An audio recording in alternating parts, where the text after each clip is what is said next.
Praise the Lord. Hallelujah. கர்த்தருக்கு மகிமை உண்டாவதாக. பிரியமானவர்களே, ஆண்டவராய் இயேசு கிறிஸ்து உங்கள் வாழ்க்கையில இருப்பதற்காக நான் சந்தோஷப்படுகிறேன், உங்களை வாழ்த்துகிறேன்.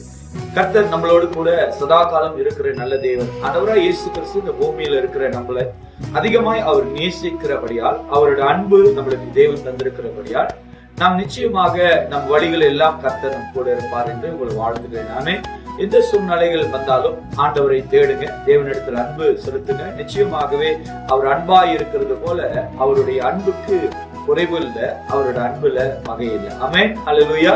தேவனை விசுவாசிங்க. இந்த நாளில் காணப்போகிற தேவனுடைய வார்த்தை நீதிமொழிகள் 4ஆம் அதிகாரம் 10வது வசனம் சொல்லுகிறது, என் மகனே கேள், என் வார்த்தைகளை ஏற்றுக்கொள், அப்பொழுது உன் ஆயுசு வருஷங்கள் அதிகமாகும். ஆமென். ஆயுசு, நம்மளோட ஆயுசு வருஷங்கள் அதிகமாகும் என்று நீதிமொழிகள் இப்படியாக எழுதப்பட்டிருக்கு. பிரியமானவர்களே, நாம் ஆண்டவருடைய வார்த்தை கேட்டு நடக்கும் போது நிச்சயமாக நம்மளுடைய நன்மைகள், தேவனுடைய நன்மைகள், நம்மளுக்கு வர வேண்டிய நன்மைகளை கர்த்தர் தருவார். இன்னைக்கு அநேக பேர் தேவனுடைய வார்த்தையை கேட்கறது இல்ல, தேவனுடைய வசனத்துக்கு செவி தருகிறது இல்ல.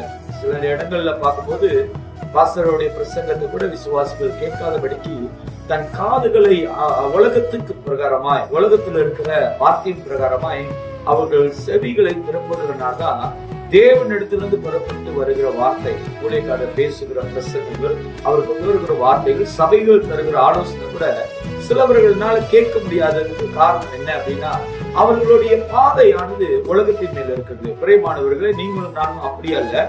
தேவனுடைய வார்த்தையை கேட்டோம் என்று சொன்னால் நம் ஆயுசு நாட்கள் கர்த்தர் என்ன பண்ணுவாரா, அதிகமாக்குவார். நம் ஆயுஷ கர்த்தர் பெருக செய்வார். இன்னைக்கு பாருங்க, ரொம்ப பேருடைய வயதுல அதிக வயதை அவங்களால எட்ட முடியல, போக முடியல. காரணம் என்ன?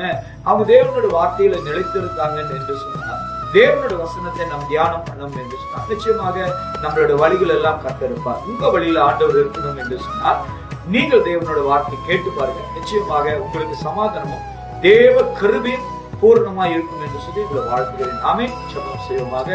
நல்ல தகப்பனே, இந்த வேளையில இந்த வார்த்தைகளை நாங்கள் கேட்கிறோம். நீதிமொழிகள் 4ஆம் அதிகாரம் 10வது வசனம் ஆண்டவர் ஒவ்வொரு பிள்ளைகளோடு இந்த வார்த்தை ஆண்டவரை வெளிப்படும்படி உங்களுடைய அன்பு ஆண்டவரை அவர்களுக்கு தரும்படி நான் இயேசுவின் நாமத்தினால் வேண்டுகிறேன். கர்த்தாவே, இந்த வார்த்தையின் பிரகாரமாய் நாங்கள் கீழ்ப்படிய எங்களை ஒப்புக்கொடுக்கிறோம். ஆசீர்வதியும். இயேசுவின் நாமத்தை ஜெபிக்கிறேன். எங்கள் ஜீவனில் நல்ல பிதாவே. ஆமென்.